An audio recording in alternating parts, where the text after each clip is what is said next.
Hello, happy midweek po sa lahat. Kumusta na kayo? Ngayon po ay ito pagpapatuloy natin ang pagbabasa sa aklat ng Exodus. Ano po? Yung kasaysayan ni Moises. Napakagandang istorya na ito. Bago natin ipagpatuloy, tayo po muna ay manalangin. Ama namin Diyos sa langit, maraming salamat po sa inyo sa kalahating sanlinggo na yung biningatan. Ginabayan, binantayan, pinagkatiwalaan. Maraming salamat po sa inyo. Hingi din po kami ng tawad sa aming mga kasalanang nagagawa. Sa gabi pong ito sa aming pagbabasa, pakisamahan po kami ng inyong banal na espiritu upang kami po ay magkaroon ng katalinuhan at kaunawaan. Pagpalain mo po yung bawat isa sa amin, ang mga manunood at makikinig sa gabing ito. Maraming salamat po sa inyo at ang lahat po hinihiling namin sa pangalan po ng aming Panginoon Yesus. Amen. Simulan na po natin. Simulan na po natin ang nasa Exodo 6:1 hanggang 30. Sinabi ng Panginoon kay Moises, makikita mo ngayon kung ano ang gagawin ko sa paraon dahil sa kapangyarihan ko. Papayagan niyang umalis kayo sa bayan niya. Itatapoy pa nga niya kayo. Sinabi ng Diyos kay Moises, ako ang Panginoon. Nagpakita ako kina Abraham, Isaac at Jacob bilang makapangyarihan Diyos, pero hindi ko ipinakilala sa kanila ang pangalan kong Panginoon. Gumawa ako ng kasunduan sa kanila at ibinigay ko sa kanila ang lupain ng Kanaan kung saan sila naninirahan bilang mga dayuhan. Narinig ko ang hinaing ng mga Israelita na inaalipin ng mga Ehipsyo na inaalala ko ang kasunduan ko sa kanila. Kaya sabihin mo sa mga Israelita, ako ang Panginoon, palalayain ko kayo sa pagkaalipin sa Ehipto sa pamamagitan ng aking kapangyarihan. Matinding parusa ang ibibigay ko sa mga Ehipsyo at ililigtas ko kayo sa pagkaalipin. Ituturing ko kayong mga mamamayan at ako'y magiging Diyos nyo. At malalaman nyo na ako ang Panginoon na inyong Diyos na nagligtas sa inyo sa pagkaalipin sa Ehipsyo. Dadalhin ko kayo sa lupaing pinangako kong ibibigay kina Abraham, Isaac at Jacob. Ibibigay ko ito sa inyo bilang pag-aari ninyo. Ako ang Panginoon. Sinabi ito ni Moises sa mga Israelita. Pero hindi sila naniwala sa kanya dahil nawalan sila ng pag-asa sa sobrang paghihirap sa kanila bilang mga alipin.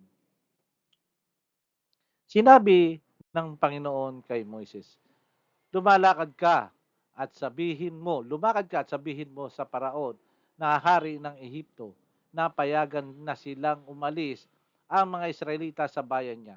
Pero sinabi ni Moises sa Panginoon, kung ang mga Israelita nga po'y hindi nakikinig sa akin, ang paraon pa kaya, lalo na't hindi ako magaling magsalita. Sinabi ng Panginoon kina Moises at Aaron, sabihin niyo sa mga Israelita at sa paraon na hari ng Ehipto na inutusan ko kayong pangunahan ang mga Israelita para lumabas sa Ehipto. Ito ang mga ninuno ng mga sambahayan na nagmula sa lahi ng Israel.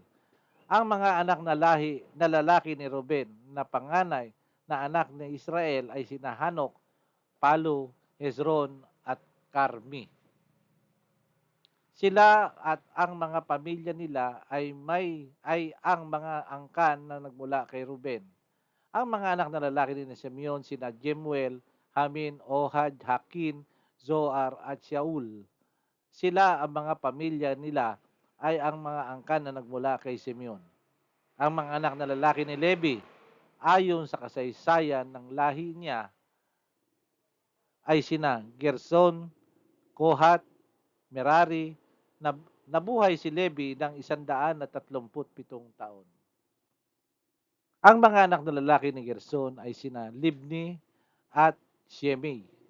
Ang mga anak na lalaki ni Kohat ay sina Amram, Izar, Hebron at Ukail. Nabuhay si Kohat ng 130 taon. Ang mga anak na lalaki ni Merari ay sina Mahli at Mushi. Ang mga angkan nila ay nagmula kay Levi ayon sa kasaysayan ng lahi. Napangasawa ni Amran si Jochebed na kapatid ng kanyang ama. Ang kanilang mga anak na lalaki ay sina Aaron at Moises. Nabuhay si Amran ng 137 taon. Ang mga anak na lalaki ni Izhar ay sina Korah, Nepheg at Sikri.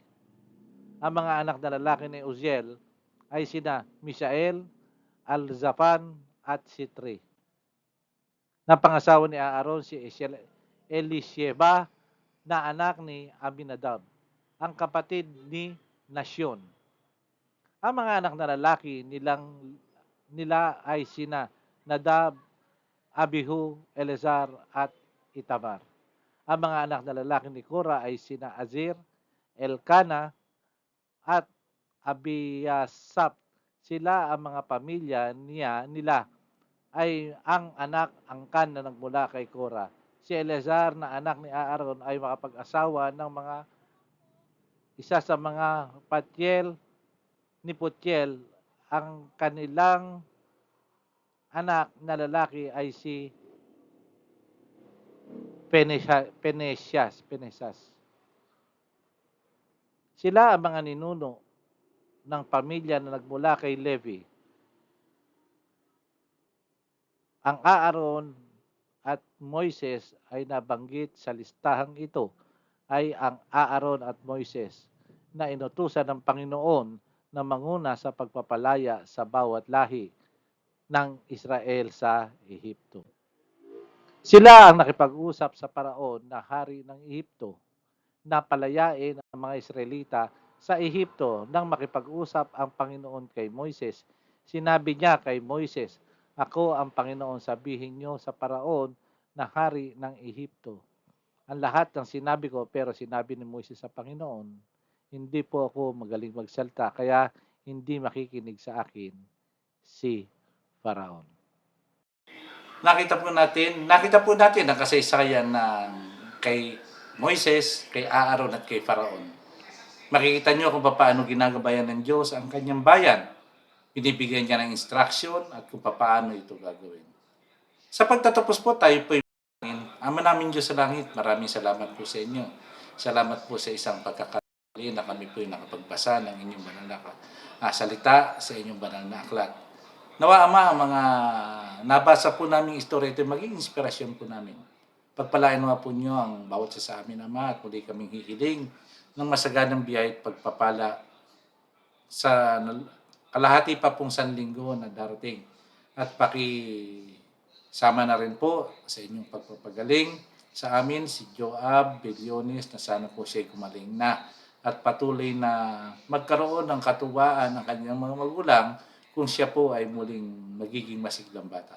Ganun po ang kanyang mga lola at ang kanyang mga kamag-anak. Maraming salamat po sa inyo at muli kami nagtatagubilin sa inyo sa pangalan po ng Panginoong Jesus. Amen. Maraming salamat po mga kapatid.